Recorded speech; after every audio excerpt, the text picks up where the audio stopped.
निश्चित रूप से ये फायदे वाली बात है कि जनता का जो जनादेश है वो भारतीय जनता पार्टी के पक्ष में गया है और वो प्रधानमंत्री जी की नीति हैं, प्रधानमंत्री जी का जो गांव के लिए, गरीब के लिए जो काम किए गए हैं, जो ओबीसी वर्ग के लिए जो काम किए गए हैं,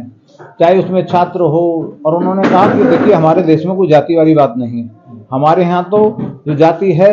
वो जाति है गरीब की जाति है, विद्यार्थी के लिए, युवा के लिए जाति है और महिलाओं की जाति है। तो हमारे यहाँ कोई जाति नहीं है। उन सब वर्गों के लिए प्रधानमंत्री जो काम किया है, गरीब आदमी के जो जीवन में एक परिवर्तन आया है और उनको विश्वास लगा कि ये जो सरकार है हमारी सरकार है, उन्होंने अपने जीवन में परिवर्तन जो देखा है उसको देखते हुए जो जनता ने जनादेश भारतीय जनता पार्टी के पक्ष में दिया है, चाहे मध्य प्रदेश हो, राजस्थान हो और चाहे छत्तीसगढ़ हो, तो तीनों में पार्टी को पूर्ण बहुमत से सरकार हमारी बनने जा रही है। ये माननीय प्रधानमंत्री जी कुशल नेतृत्व में और वहाँ के हमारे लीडरशिप है, हमारे कार्यकर्ताओं की मेहनत से, बदौलत से ये जो जनादेश है जनता ने विश्वास दिया है और जनता मान चुकी है कि जो देश है वो प्रधानमंत्री जी के हाथ में सुरक्षित है। और देश के माध्यम से जो कल्याणकारी योजना है, जो गरीब के जीवन में परिवर्तन लाने की बात की है, महिलाओं के जीवन में परिवर्तन लाने की जो बात की है, उन महिलाओं ने, हमारी बहनों ने, सबने ज़्यादा से ज़्यादा मतलब मतदान किया है और भारतीय जनता, ये परिणाम आपके सबके सामने है और ये हमारे लिए सबके लिए सुखद है, सबके लिए बहुत आनंददायक है, हम कार्यकर्ताओं के लिए आनंददायक है और देश की जनता के लिए भी आनंददायक है कि उनको भी एक पूर्ण विश्वास हो रहा है कि आने वाले जो 2024 में जो लोकसभा का जो चुनाव होगा पूर्ण प्रचंड बहुमत से भारतीय जनता पार्टी की सरकार माननीय नरेंद्र मोदी जी के नेतृत्व में बनेगी। ऐसी लोगों में एक और आशा की किरण आई है। सर, विपक्षी दल आरोप लगा रहा है कि जो ईवीएम है उसके साथ छेड़छाड़ की गई है, इसीलिए भाजपा की जो इतने सारे वोट है वो बटोरे हैं भाजपा। देखिए,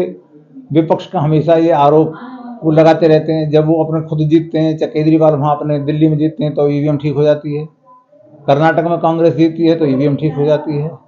तेलंगाना में कांग्रेस आगे बढ़ रही है तो मतलब ईवीएम ठीक है। ये आरोप लगाना केवल आरोप लगाने के लिए आरोप है, क्योंकि ये शैक्षणिक जो हमारी जो संवैधानिक संस्थान पर भी आरोप लगाते हैं। अरे प्रधानमंत्री जी ने कहा कि भ्रष्टाचार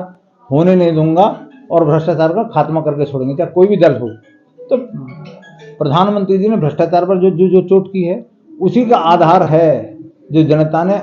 क्योंकि भ्रष्टाचार पर चोट करने के कारण जो गरीब को हक नहीं मिलता था वो भ्रष्टाचारी लोग ही उसको मतलब खा लेते थे, गरीब का निवाला वो छीन लेते थे। गरीब को निवाले को देने के लिए प्रधानमंत्री जी ने जो काम किया है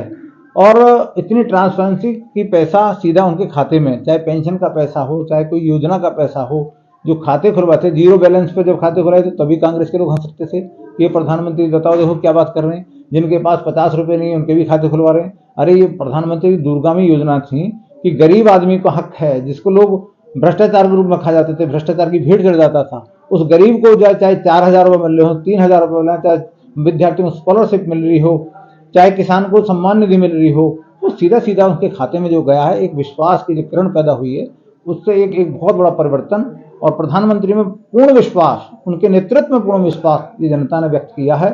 और हमारे जो कार्यकर्ताओं की असीम मेहनत से ये हम सफल हुए हैं, तो निश्चित रूप से हम सबके लिए सुखद है, जनता के लिए बहुत आनंद की बात है कि जनता को लगता है कि ये देश में एक बहुत बड़ा परिवर्तन, और परिवर्तन में देखिए आपने देखा देश और दुनिया में प्रधानमंत्री जी ने भारत का नाम रोशन किया है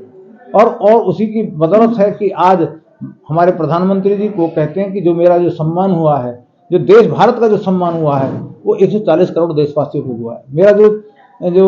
समर्पण है वो गरीब जनता के लिए समर्पण है। इन भारत के गरीब लोगों के लिए, शोषित हैं, पीड़ित हैं, उनके लिए, उनके उत्थान, उनके जीवन परिवर्तन लाना मेरी जिम्मेवारी है, तो उन्होंने वो करके दिखाया। तो चुनाव के नतीजे जो अभी सामने आए हैं 4 प्रदेशों के, और भारतीय जनता पार्टी की ऐतिहासिक जीत होने वाली है, जो रुझान है, और ऐसी ऐतिहासिक जीत राजस्थान, मध्य प्रदेश, छत्तीसगढ़ ऐतिहासिक जीत होने वाली है। देश के प्रधानमंत्री नरेंद्र मोदी जी के नेतृत्व में, जो ने कहा था ये गारंटी, मोदी जी ने कहा कि प्रधानमंत्री नरेंद्र मोदी गारंटी है, और अंतिम व्यक्ति तक विकास का, अंतिम व्यक्ति तक अपनी बात पहुंचाना, अंतिम व्यक्ति को जो विकास को गति देना, अंतिम व्यक्ति को सरकार की योजनाओं को लाभ मिलना, किसान को, मजदूर को, व्यापारी को, कर्मचारी को, हर चीज़ को जो आम व्यक्ति तक पहुंचाने का काम किया, ये उसका परिणाम है। और आने वाले समय में तो ये इस तरह के जो रुझान हैं, ये आने वाले 1 घंटे के बाद ये परिणाम में बदलने वाले हैं, और तीनों प्रदेशों में भारतीय जनता पार्टी के आने वाले समय सरकार बनेगी। 2024 के लोकसभा और विधानसभा चुनावों पर हरियाणा में कैसा असर इन प्रदेशों की जीत को देखते हुए रहेगा? के लोकसभा या विधानसभा के चुनाव हो, और हरियाणा में तीसरी बार भारतीय जनता पार्टी का परचम फैलेगा, और 10 की 10 लोकसभा सीट जीतेंगे, और तीसरा प्रदेश में फिर भारतीय जनता पार्टी की सरकार बनेगी। और पूर्ण बहुमत, हम बार बार पहले भी कहते, 14 में के 19 में भी कहा था, और 24 में भी, और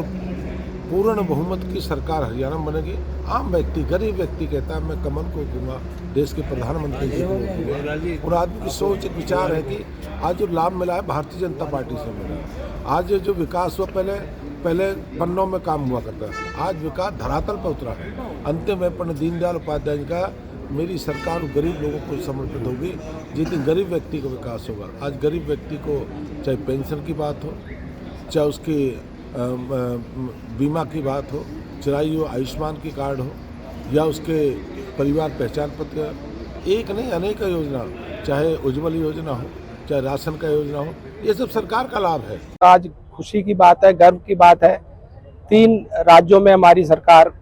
पूर्ण बहुमत से बनने जा रही है, और ये जो हमारे माननीय प्रधानमंत्री जी ने जो काम किए, जो विकास किए, जो योजनाएं गरीबों के लिए बनाई, अंत्योदय जो आखिरी पंक्ति में व्यक्ति खड़ा है उसके लिए भी वो सुख सुविधाएं मिले, सारी फैसिलिटीज मिले जो पहली पंक्ति में खड़ा है। तो सारी योजनाओं का जो असर आज दिखाई दिया, और उसी की वजह से हमारी 3 राज्यों में पूर्ण बहुमत से सरकार बनने जा रही है। मिजोरम का क्या रहेगा? मिजोरम में कल काउंटिंग होगी, वहाँ भी हमारा अच्छा प्रदर्शन रहेगा, वहाँ भी हम सरकार बनाएंगे। जहाँ पर आपकी सरकार बनेगी, अब किस तरह से वहाँ विकास, पहले नहीं थी, अब आप सरकार बनेगी जहाँ पे, किस तरह से विकास का काम है वो आगे बढ़ेगा, किस तरह से? देखो, हमारे माननीय प्रधानमंत्री श्री नरेंद्र मोदी जी ने जो विकास कार्य किए हैं, किसी से छुपा नहीं है। आज तक,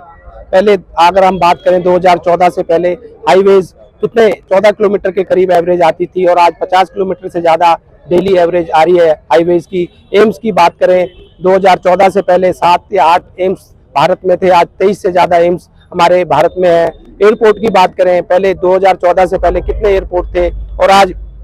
कितने एयरपोर्ट है। पहले 2014 से पहले विपक्ष वाले कहते थे कि राम मंदिर नहीं बनेगा, बस खाली चुनावी मुद्दा रहता है, और ये राम मंदिर कभी नहीं बनाएंगे। राम मंदिर की तारीख भी हमारी रख दी है, और 22 जनवरी को राम मंदिर में हमारे रामलला विराजमान होंगे। तो इस तरह से बहुत सारे विकास कार्य 300